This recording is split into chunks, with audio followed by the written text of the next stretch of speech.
بسم اللہ الرحمن الرحیم۔ السلام علیکم۔ محترم ناظرین، ارطغرل غازی خلافت عثمانیہ کے بانی ہیں۔ آپ کی پیدائش 1191 عیسوی میں ہوئی اور وفات 1280 عیسوی میں ہوئی۔ آپ ہی کے 3 بیٹے تھے، گندوز، ساوچی اور عثمان، اور آپ کے تیسرے بیٹے عثمان نے 1291 یعنی اپنے والد ارطغرل کی وفات کے 10 سال بعد خلافت بنائی، اور ارطغرل کے اسی بیٹے عثمان کے نام سے ہی خلافت کا نام خلافت عثمانیہ رکھا گیا، لیکن خلافت کی بنیاد ارطغرل غازی رحمۃ اللہ علیہ رکھ کر گئے تھے۔ اس کے بعد اسی خلافت نے 1291 عیسوی سے لے کے 1924 تک 600 سال تک ان ترکوں کی تلواروں نے امت مسلمہ کا دفاع کیا۔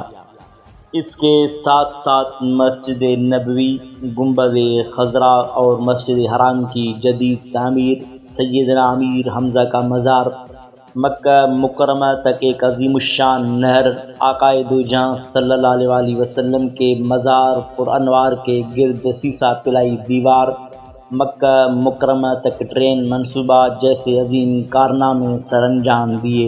ناظرین، ارطغرل غازی کا خاندان وسط ایشیا سے یہاں آیا تھا، اور ان کے جد امجد اوغوز خان کے 12 بیٹے تھے، جن سے یہ 12 قبیلے بنے، جن میں سے ایک یہ قائی قبیلہ تھا جس سے ارطغرل غازی تعلق رکھتا تھا۔ آپ کے والد کا نام سلیمان شاہ تھا۔ ارطغرل غازی کے 3 اور بھائی تھے، صارم، ذوالجان اور گلدارو۔ آپ کی والدہ کا نام ہائمہ تھا۔ آپ کا قبیلہ سب سے پہلے وسط ایشیا سے ایران، پھر ایران سے اناطولیہ آئے تھے، منگولوں کی یلغار سے نمٹنے کے لیے، جہاں سلطان علاء الدین جو سلجوق سلطنت کے سلطان تھے، اور یہ سلجوق ترک سلطنت سلطان الپ ارسلان نے قائم کی تھی۔